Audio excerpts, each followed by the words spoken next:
Hi, thanks for joining us. In this video, we're going to talk about Webtelligence web order entry for salespeople. It's a quick and easy way for your salespeople to enter orders for customers while they're in the field, maybe at a trade show, maybe at a customer site, in a coffee shop, on the showroom floor, really anywhere away from the office. We do offer another solution for salespeople called the Salesperson Portal, and we discussed that in another video. It provides access to more customer information than web order entry, so you may want to check out that video as well. We're going to use our sample web store based upon Sample Company Limited in Sage 300. You've maybe seen this as you've navigated through some of the sample data there. You could give your salespeople access to a sales portal either from maybe a link on your website, or perhaps you'll give them a specific URL, something like salesportal.yourdomain.com or something like that. And we protect it with login credentials so only authorized people can gain access. So this is an example of what web order entry might look like. We've got the header information up here that shows specific information about the customer. So let's pick a customer and have a look at what that is. So we're incorporating our Smart Finder here, and when I use this, basically what it does is it'll search over a couple of different fields or whatever fields you specify and then retrieve a filtered list of information based upon what you've typed in.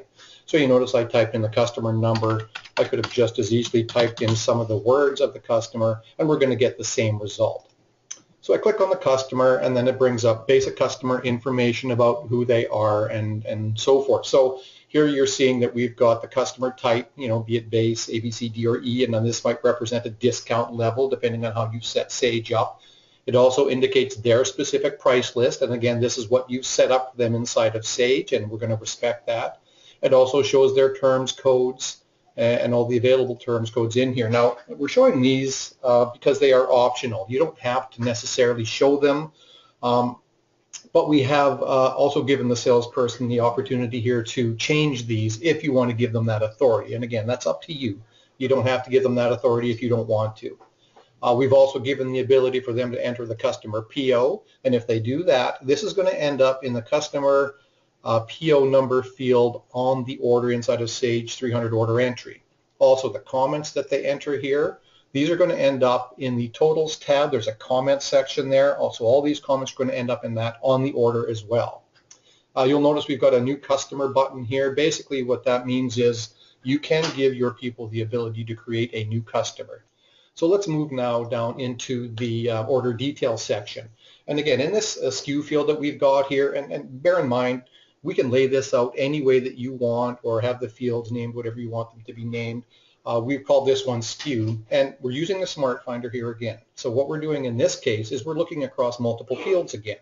So I could enter something that's in the product description. So I enter desk, and it brings back again a filtered list of all items that satisfy that criteria. So we've got this desk calendar here. As we move across into the next fields, you see we can enter quantity. Really, it's just a number you enter there. You can you can select the unit of measure. And if you're maintaining multiple units of measure inside of Sage, you can select that here. It displays the price, and here again is an option. We've given the salesperson the opportunity to override this price, and you may have policies inside your company that allow salespeople to negotiate with your customers. So this gives them the ability to do that. Again, that's an option. You don't have to do that. We can simply display the price that is on the price list for that customer. And when you're happy with that, you just hit the add button, and that goes, gets ready to be committed in that order when they're ready to process the order. You can go ahead and add another item. So earlier when I entered the first one, I entered desk, and I got this result. I could just as easily enter 401, kind of similar to what we did up top of the customer, and I'm going to get exactly the same result here, and that's what you would expect from this. Okay? And when they're done with that, they simply hit the proceed to checkout. If you have some promotions or whatever you want to put in there that you want to honor, what have you, we can also honor that on this form as well.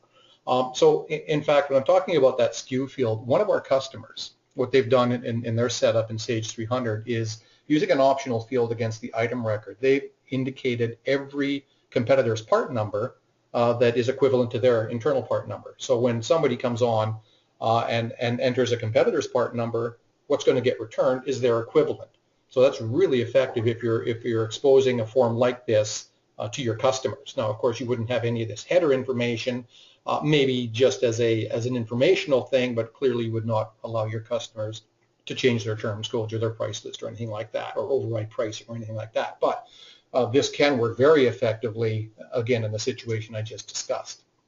So as long as your folks have access to the internet, they're going to be able to process orders on behalf of customers. So they can do that through Wi-Fi, through the cell network, anything like that. And in fact, they can be on any device that they want to use. When we design these screens, we build them so they're responsive. So depending upon what's in the person's hand, it could be a laptop, it could be a desktop machine, it could be a tablet, or it could be a phone. So the screen size is going to adapt based upon what device they're holding in their hand.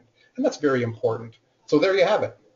That's the web order entry for salespeople. So we think that can be a really handy tool for salespeople who are on the road. They can have access to all the information they need to deal intelligently with your customers.